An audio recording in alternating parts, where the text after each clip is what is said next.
É dia de clássico, é dia de Botafogo e Fluminense, logo mais se enfrenta às 8 da noite, a bola vai rolar no estádio Newton Santos, um jogo muito importante para o Fluminense, que pode se afastar ali um pouco da zona do rebaixamento, uma vitória diante do rival que não acontece já há um bom tempo, pode dar moral também para a sequência da temporada. A partir de agora, absolutamente tudo que você precisa saber de Botafogo e Fluminense aqui no canal do Lessa. Bora de pré-jogo!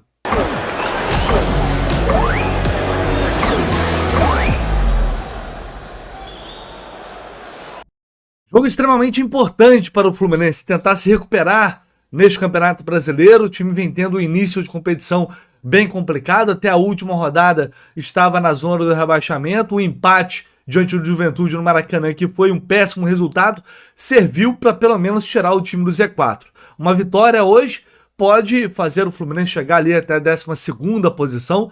Uma derrota, por outro lado, pode levar o time de volta ao Z4. Então é claro que a vitória é fundamental por isso, mas tem também o componente emocional, tem esse tabu incômodo diante do Botafogo. O tricolor não vence o rival alvinegro há 2 anos. É muito para um clássico, convenhamos, né?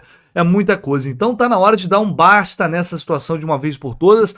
A última vitória foi lá em junho de 2022, dia 26 de junho, justamente no estádio Newton Santos, com um belíssimo gol do Manuel. Paulista, dominou o Caio Paulista, tá na área, cruzamento, dominou Manuel, limpou o goleiro, bateu, gol!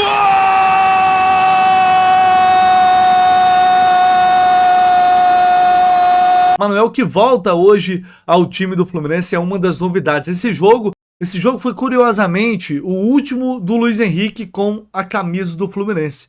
Foi a despedida dele de fato, porque antes tinha tido também uma despedida no Maracanã. E quis o destino agora que ele tivesse do outro lado, vestindo a camisa do Botafogo. Aliás, é uma lei do ex que me preocupa bastante, viu? Seria muito estranho ver o Luiz Henrique com a camisa de um rival fazendo gol no Fluminense. Mas, enfim, coisas do futebol. É um garoto que eu acho muito humilde, que merece ter sucesso, mas que hoje ele não faça uma boa partida e não venha atrapalhar os nossos planos. Bom, de 2022 para cá foram 5 jogos com 4 derrotas e 1 empate. É realmente impressionante esse retrospecto, que hoje, finalmente, esse tabu possa cair por terra e o Fluminense volte a ganhar o Botafogo. Vamos à provável escalação, que é sempre um oferecimento da KTO, uma grande parceira aqui do canal do Lessa, do Jornada KTO 1902, e eu vou colocar na tela para vocês o que a KTO está oferecendo de cardápio, para esse clássico. Vamos lá, tem o Odão aqui, eu não estou vendo nada muito interessante, mas a vitória do Fluminense está pagando 3,66, vitória do Botafogo 2,05. Então a KTO coloca o Botafogo, até por jogar em casa, como favorito neste clássico. E aí, eu tenho 2 sugestões aqui. Fluminense ou empate, pagando 1,70, um empatezinho, e ambas as equipes marcam, ou seja, gol dos 2 lados, do Botafogo e do Fluminense, 1,75. Acho que é um jogo que vai sair gol dos 2 lados aí. Obviamente com a vitória do Fluminense, que é o que a gente quer. Acho uma boa pedida diante de um movimento mais arriscado, que aí numa vitória do Fluminense. Agora, claro, se você está confiante aí, não vai, é sempre bom, importante frisar isso, não vá apostar aquilo que você não tem, acima de tudo é uma brincadeira, então sempre com muita responsabilidade, mas se você está confiante, larga aí, né? Quem sabe um 10zinho nessa vitória do Fluminense pagando 3,66, eu vou de ambas as equipes marcam. 1,75, achei uma boa cotação.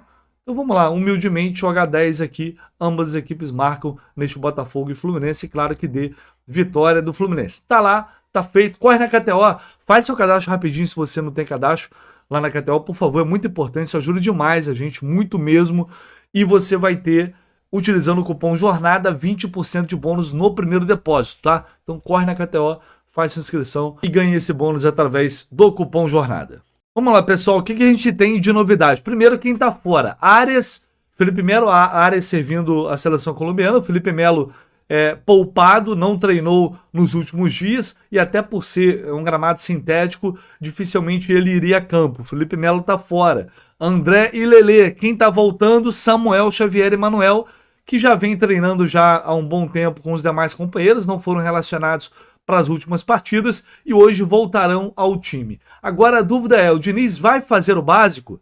Vai com Samuel Xavier na lateral direita, recuperando a posição, Manuel na zaga, e aí o Marquinhos vai para o ataque?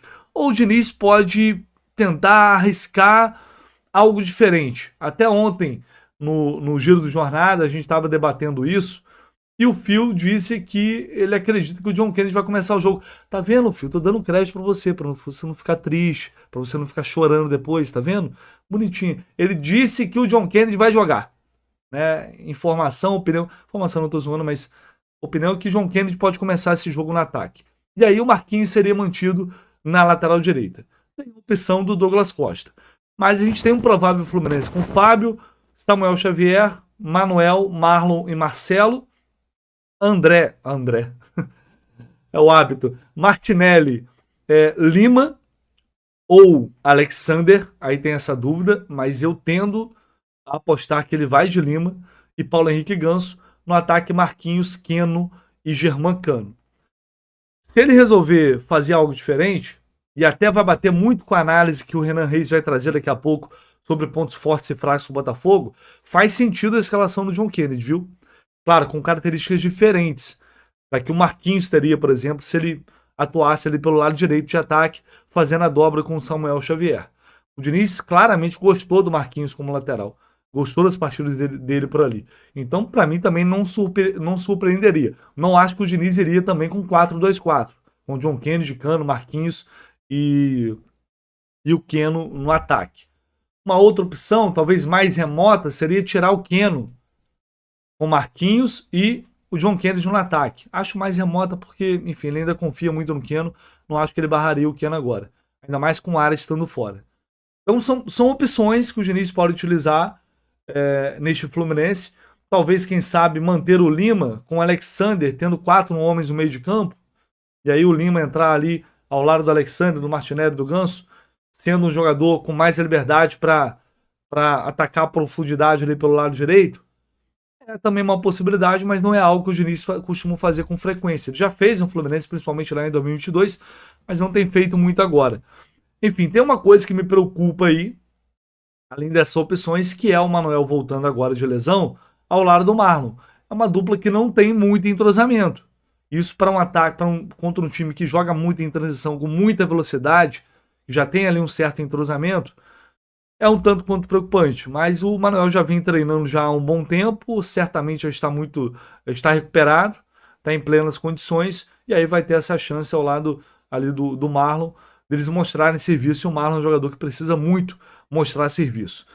Depois do empate contra o Juventude, que a gente espera, no mínimo, é um Fluminense muito competitivo, é um Fluminense correndo, se dedicando, se doando ao máximo. Eu acho que o time tem que recuperar aquela vontade de encarar clássicos como final de campeonato, como finais, de jogar clássicos de maneira diferente. Só assim o Fluminense, de fato, vai conseguir quebrar esse tabu contra o Botafogo. A gente sabe, não é fácil, o jogo lá tem sido difícil, sempre enfrentar o Botafogo por lá, mas é evidente que o Fluminense tem condições, tem qualidade, tem jogador para isso. Agora, precisa jogar futebol, coisa que tem apresentado pouco em 2024.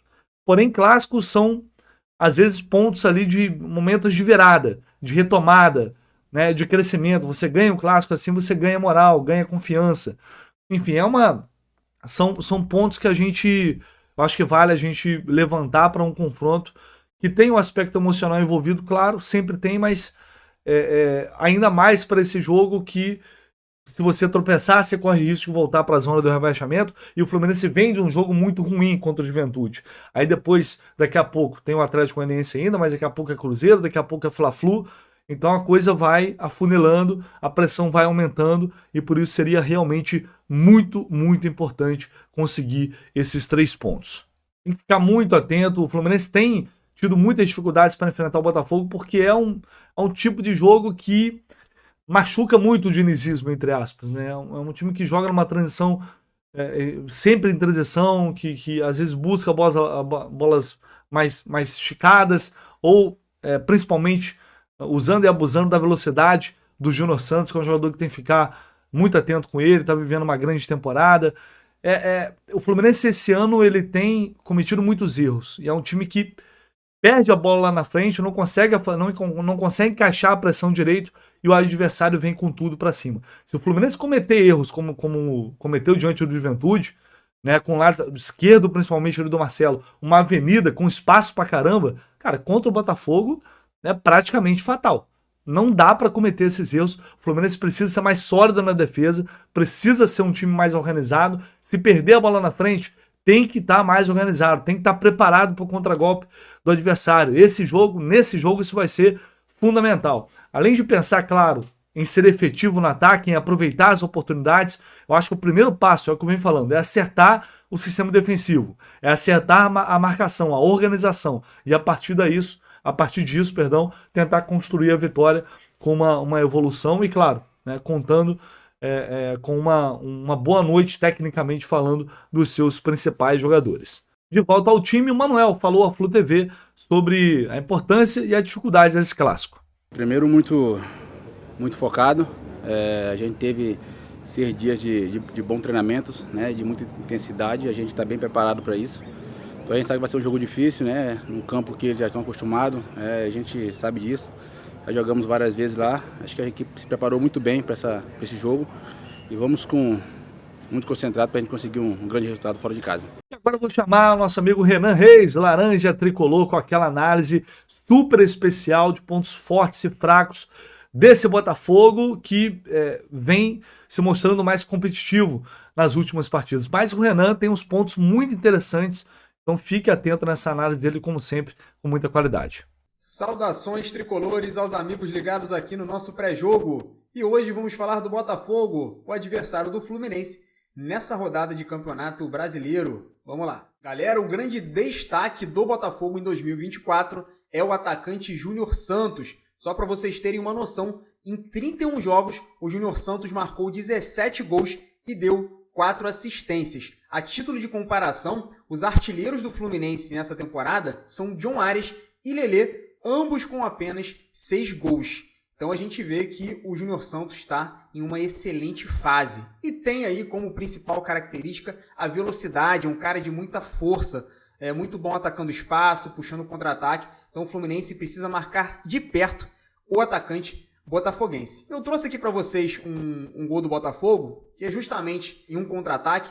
A bola bate ali no pé do Savarino. E eu vou mostrar para vocês aqui uma movimentação muito interessante do Júnior Santos. A princípio, ele ataca as costas desse zagueiro aqui do Vitória. A gente vai ver ó, que ele corre, ataca as costas desse zagueiro. E quando a jogada vai se desenrolando, ele sai daqui para atacar a frente do outro zagueiro. Então é uma jogada muito difícil de marcar. Olha só a movimentação dele. Ele vai atacar a frente ali do outro zagueiro, recebe a bola do Savarino e faz o gol do Botafogo. Então é um jogador aí que está em estado de graça e precisa ser muito bem marcado pela equipe do Fluminense. Pessoal, além de ser muito forte nas transições, além de saber explorar muito bem a velocidade dos seus jogadores, o Botafogo pressiona muito bem a saída de bola do adversário. Geralmente ali com encaixes individuais, eles conseguem forçar o erro do adversário, roubar a bola perto do gol e a partir daí criam chances de perigo. Eles fizeram gols assim na Libertadores, no Campeonato Brasileiro. Então é uma coisa que me preocupa muito, porque o Fluminense vem sofrendo bastante nessa primeira fase de construção. Nós sabemos que não tem funcionado muito bem e nós seremos testados no jogo de hoje. O Botafogo vai pressionar a nossa saída de bola, então o Fluminense precisa tomar muito cuidado e se tiver que dar o chutão, usa a bola longa para que a gente não dê esse mole ali para a equipe do Botafogo.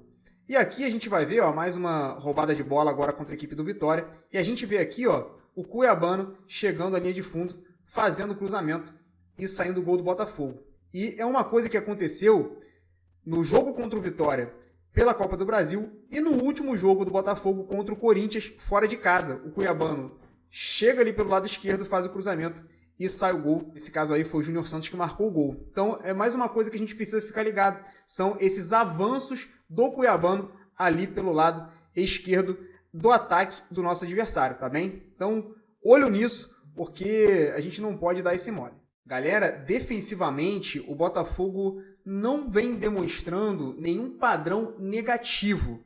Se a gente for pegar os gols que o Botafogo sofre, e aliás é um time que sofre poucos gols, não existe nenhum padrão. Mas eu peguei aqui 2 lances de gols que o Botafogo levou no Campeonato Brasileiro que mostram, em um deles, uma dificuldade ali na hora de pressionar a bola. Eles acabam pressionando atrasado e isso acaba resultando no gol. E é esse gol aqui que a gente vai ver contra a equipe do Fortaleza. Nós vemos que o Botafogo utiliza aquele mesmo princípio, encaixes individuais na saída de bola do adversário. Só que esse jogador aqui acaba saltando um pouquinho atrasado, não consegue cobrir a bola e vem a bola longa para o ataque. E quando a bola bate aqui, a gente vê que é 3 contra 3. Então, aliás, foi um belo domínio orientado ali do jogador do Fortaleza. A bola bate ali no Pochettino e ele acaba fazendo o gol. Então, é um salto atrasado que acontece, acaba prejudicando essa pressão e o Botafogo leva o gol. E aqui contra a equipe do Bahia, a gente vai ver que sequer houve pressão. É um momento de desconcentração da equipe do Botafogo. A gente vê aqui que tinha quase 40 minutos do segundo tempo, estava bem no final da partida. Então o Botafogo ele tem muitos jogadores adiantados no campo de ataque. A gente tem aqui 5 jogadores no campo de ataque. A linha defensiva está bem adiantada, quase ali na altura do meio de campo. E nós vamos ver que não tem pressão na bola. E é aquilo que eu sempre falo.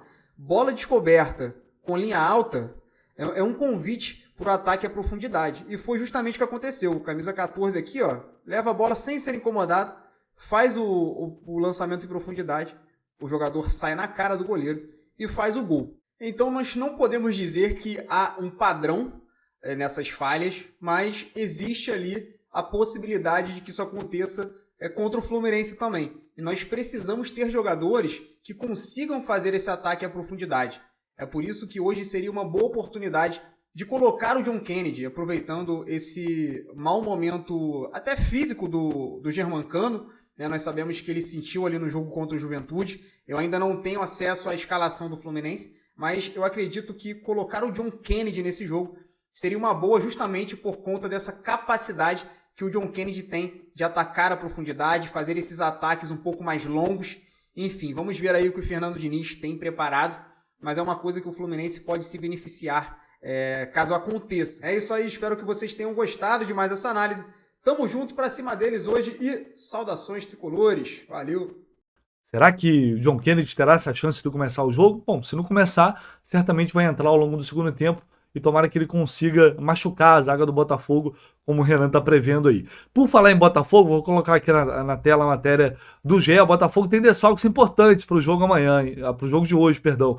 Volante Danilo Barbosa suspenso e o atacante Savarino, que está defendendo a seleção da Venezuela na Copa América, são desfalques. Os dois se somam a outros problemas que o treinador tinha por conta de lesões, casos do Marçal e também do Eduardo. O Jefinho é outro que se recupera de lesão. Então o Arthur deve mandar esse time aqui a campo. Normalmente ele só costuma confirmar a escalação na pré-eleição. O provável Botafogo deve ir a campo com John, Damian Soares, Lucas Halter, Bastos e Cuiabano, Marlon Freitas, Gregory e Tietê. Marlon Freitas aí, né? Ei, Marlon Freitas também é outro. Vou te falar, é uma zica danada com o Marlon Freitas. Luiz Henrique, Júnior Santos e o Tiquinho Soares também está voltando, tem ficado no banco nos últimos jogos após se recuperar de lesão. E o Tiquinho Soares deve começar o jogo. Vamos ver como vem esse Botafogo aí para enfrentar o Fluminense. O que não perde há 6 jogos. Os últimos 6 jogos foram 4 vitórias e 2 empates, incluindo aí jogos da Copa do Brasil, Campeonato Brasileiro e também Libertadores. É de fato um bom momento do rival. Vamos à arbitragem para a gente já caminhar para o encerramento desse pré-jogo, que será dele, o árbitro paulista da FIFA, Flávio Rodrigues de Souza, auxiliado pelo Alex Sangue Ribeiro e pelo Evandro Melo de Lima. O VAR será o Rodrigo D'Alonso Ferreira, de Santa Catarina. Bom, retrospecto desse árbitro. O Flávio Rodrigues de Souza não apita um jogo do Fluminense desde o ano passado. Esse ano ele não apitou nenhuma partida. Ano passado ele apitou 3 jogos, vitória sobre o América Mineiro 3-1 no Maracanã, Curitiba 2, Fluminense 0, Cruzeiro 0, Fluminense 2. É um árbitro um tanto quanto insuportável, se acha pra caramba, quer muitas vezes aparecer mais que os jogadores. E detalhe, ele tá afastado desde a primeira rodada, quando ele apitou aquele Vasco e Grêmio em São Januário, cometeu erros absurdos, né? Aquele pênalti do Lucas Piton que não foi marcado, depois um outro pênalti que ele ignorou, enfim, foi uma arbitragem pavorosa. O Flávio foi afastado e ele vai voltar justamente, olha, vejam só, num clássico. Que coisa maravilhosa, né? O cara é afastado, tá rodadas aí apitando Série B, apitando outras competições, aí volta a apitar no Campeonato Brasileiro, justamente num clássico que tem tudo para ser muito pegado e puxado. Isso é a CBF, né? O que nos resta, meu amigo, com Flávio Rodrigues de Souza em campo, é torcer pelo básico. E a gente sabe que quando a gente fala de arbitragem aqui no Brasil, o básico quer não aparecer, quer fazer uma arbitragem justa, correta, sem chamar a atenção, é extremamente difícil de ser cumprido. Enfim, vamos ver o que acontece.